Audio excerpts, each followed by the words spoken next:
Ever since Mason Mount signed for Manchester United, there have been two main questions. What is his best position and how is Erik ten Hag planning on using him? And truth be told, I actually think it's a very, very simple answer.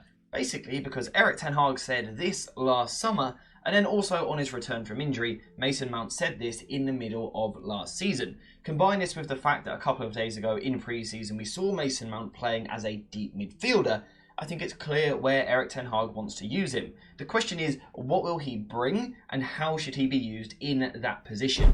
So having missed so much of his first season due to injury, Mason Mount is basically like a new signing for Manchester United.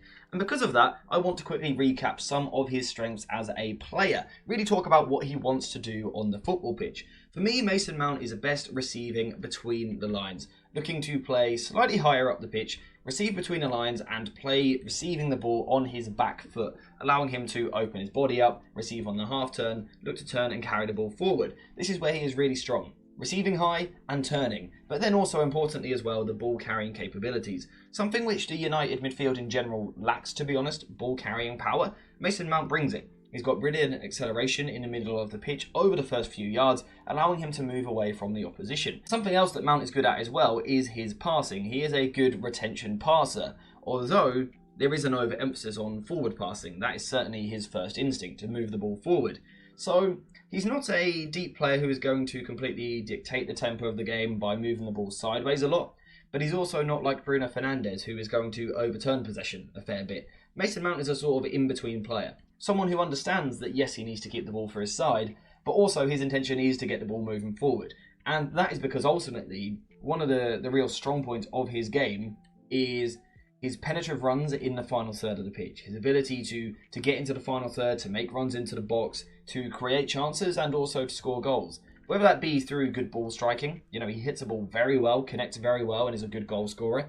Whether that be his creativity, which we saw in his time at Chelsea, or simply his runs into the box to cause disruption. Mason Mount is very strong in these areas. And we've actually already seen all of these things since he has been at Manchester United, despite the injury problems that he had. So this here is his ability to link the play, if you like, to change the direction of the way that the game is going. So in this occasion here, you can see Mason Mount moving backwards towards his own goal. He is facing his own goal and he is under pressure from the Spurs midfielder. What Mason Mount possesses is the ability to shift the direction of the way that everyone is playing. You can see all of these Spurs players are gambling forward, and what Mount is able to do is move the ball the other way. This is what Mason Mount is really good at. He's not a press-resistant deep midfielder, but what he is good at is linking the midfield together. He's a real nice linking player. Passing moves like this quickly allow him to take several players out of the game. This is how Mason Mount should be used. A player who is not the main player dropping deep, but a player who is given the license to do so at times, because we're sitting there. That connecting ability is important, and I think that's what United need at times in their midfield. Depending on who the deepest midfielder is, there is a need for United to have someone who can knit the defensive unit, if you like, to the attacking unit, and Mason Mount definitely brings that. As we've already covered, one of the ways in which Mason Mount links the play is with his ball carrying ability. Now, I think this at times gets underappreciated as a skill in midfield. I personally think it is absolutely vital to have a player who can simply drive just over 6 yards. It doesn't have to be a massive distance, but the ability to accelerate and quickly move the ball forward via the carry is incredibly important, because when you have players that can carry the ball, rather than always looking to pass first time, you ask different questions of the defenders. You can see it here. As Mason Mount is carrying the ball forward, the defenders are uncertain. Whereas if Mason Mount played this pass immediately to Marcus Rashford, it would be pretty easy for the right back. They are simply 1v1. Whereas because Mason Mount is willing to take these extra touches, he turns it into a 2 versus 1 situation, making it incredibly hard for the defender to deal with. And that's what United need more of. These players which are going to commit defenders towards them. You can see the right back holding his position here, giving someone like Rashford on the left-hand side much more time with the ball. And I love this from Mason Mount, the ability to get on the half turn and then look to drive forward. What I also like is the way that he uses his body. You can see it here, planting that foot in front of the opposition, meaning that if they are to get the ball, they're going to have to foul him. So either way, United keep possession. It's really intelligent from Mason Mount. But then after that, it's the quick steps he takes over the first yard or two. Really quick steps to quickly accelerate away from the opposition, and then he's going to open up the stride length a little bit more to kind of create a little bit of separation and move the ball forward. And again, United have lacked this. We've got this here as well. Just sheer running power. If you compare this to someone like Casemiro, he doesn't offer this. Christian Eriksen hasn't offered this in the past few seasons.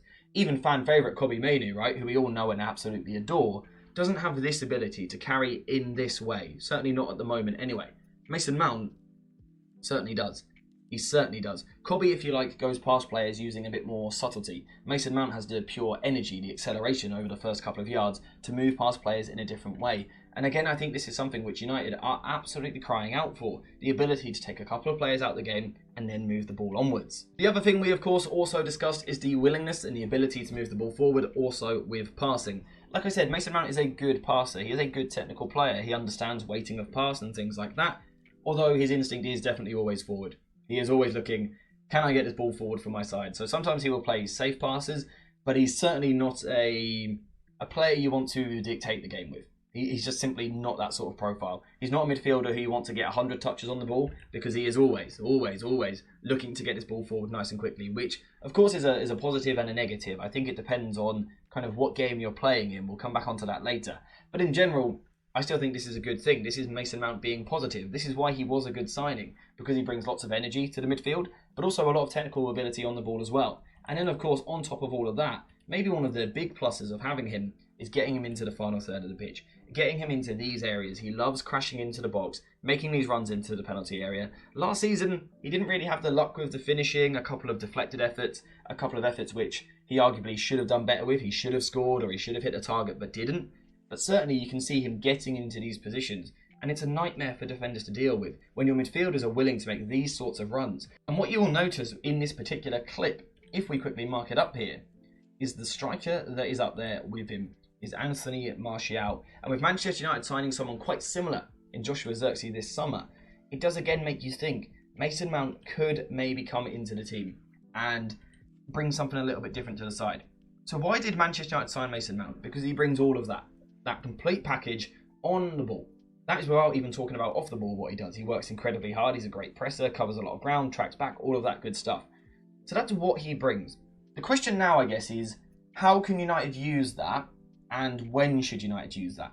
Because, of course, we have a man called Kobbie Mainoo who we want to start most games. So it's about managing Mason Mount and using him in the right games. So before we continue into the video, a quick shout out to today's video sponsor, JerseyFifa.com.